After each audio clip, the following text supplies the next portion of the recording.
Bismillahirrahmanirrahim. Assalamualaikum warahmatullahi wabarakatuh. Oke, apa kabar anak-anak? Semoga semuanya dalam keadaan sehat ya.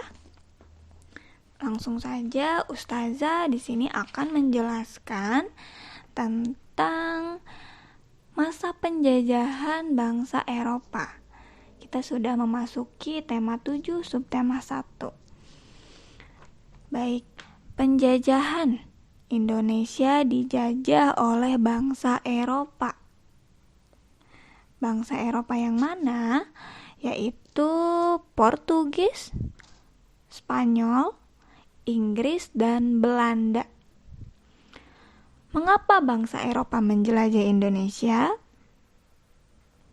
Nih, awalnya ada yang dinamakan penjelajahan samudra yang dilakukan oleh bangsa Eropa.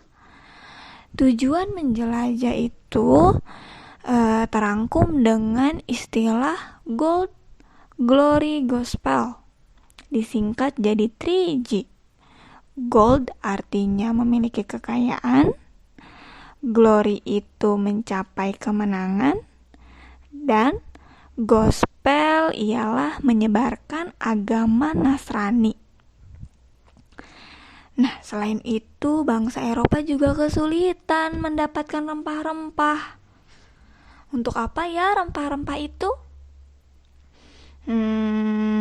Jadi rempah-rempah itu berguna untuk pengobatan, parfum, penyedap makanan, dan yang paling penting, pengawet makanan.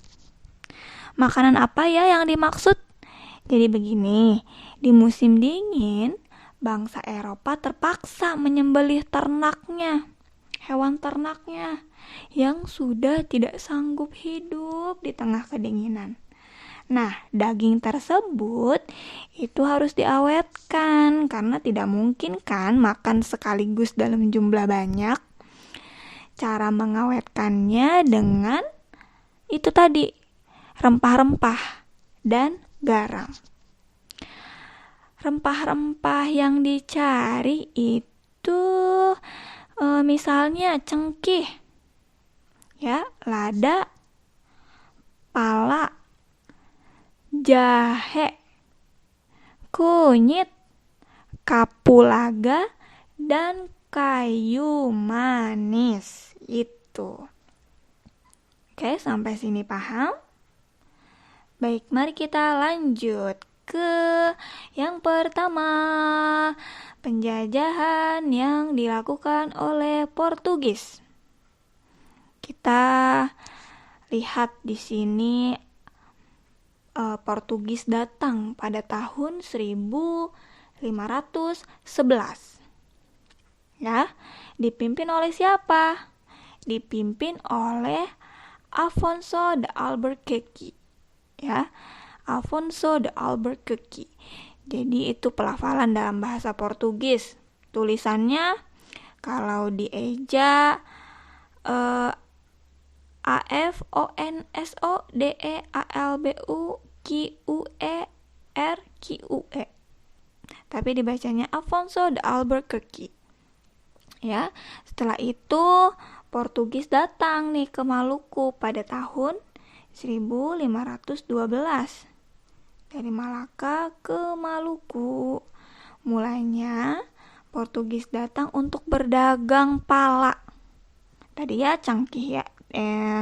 Rempah-rempah yang disebutkan dan cengkih sehingga disambut baik oleh kerajaan Ternate. Kemudian pada tahun 1522, 10 tahun kemudian nih, Portugis membantu kerajaan Ternate. Di Maluku itu ada kerajaan Ternate. Mendirikan banteng untuk menghindari serangan dari kerajaan Tidore yang dibantu oleh Spanyol. Jadi ceritanya Portugis ini sekutunya kerajaan Ternate. Dan Spanyol ini sekutunya kerajaan Tidore. Ya. Spanyol dan Portugis bersaing untuk menguasai perdagangan rempah-rempah di Maluku. Tapi setelah bersaing, akhirnya persaingannya berakhir melalui perjanjian Saragossa yang membuat Spanyol meninggalkan Maluku. Kalah deh nih Spanyol. Akhirnya Portugis yang berkuasa di Maluku.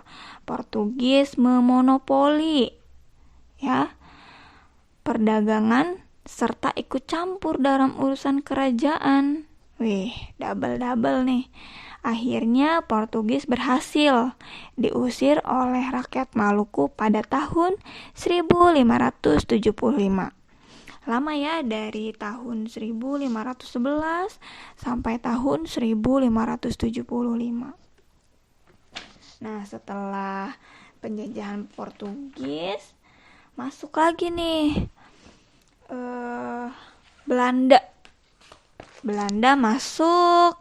Pertama kali datang ke Indonesia dipimpin oleh Cornelis de Houtman pada tahun 1596 di Banten. Nah, kita nih Jawa Barat, dekat Banten. Nah, itu di Banten. Namun diusir oleh Kesultanan Banten. Ya.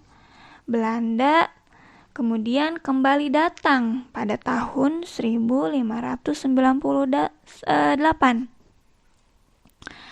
dengan tujuan untuk berdagang. Namun tujuan Belanda kemudian berubah untuk menguasai Banten yang menjadi pusat perdagangan rempah-rempah. Nah, Belanda ini kemudian membentuk yang namanya VOC ya, untuk memonopoli atau menguasai perdagangan rempah-rempah di Banten. Tahun 1602 yang dipimpin oleh Jan Pieterszoon Koen. Oke, jadi dia itu menerapkan kebijakan politik untuk membatasi penanaman jumlah rempah serta pelayaran kapal guna mengawasi perdagangan rempah-rempah. Udah diambil nih rempah-rempah ini, kekuasaannya sudah dimonopoli oleh Belanda. Kemudian karena sikap VOC ini sudah keterlaluan, sudah semena-mena, akhirnya mendapat perlawanan dari rakyat Indonesia. Ya, VOC mengalami kebangkrutan dan resmi dibubarkan pada 31 Desember 1799. Oke, setelah sekian lama, bedanya berapa tahun dari pertama datang? Dari pertama didirikan ya, sampai berakhir. Baik, jadi itu tadi materi yang Ustazah jelaskan. Kita sampai ke penjajahan Belanda ya. Nanti kita bahas yang bangsa Spanyol dan Inggris, oke? Baik, terima kasih. Sekian dari Ustazah. Assalamualaikum warahmatullahi wabarakatuh.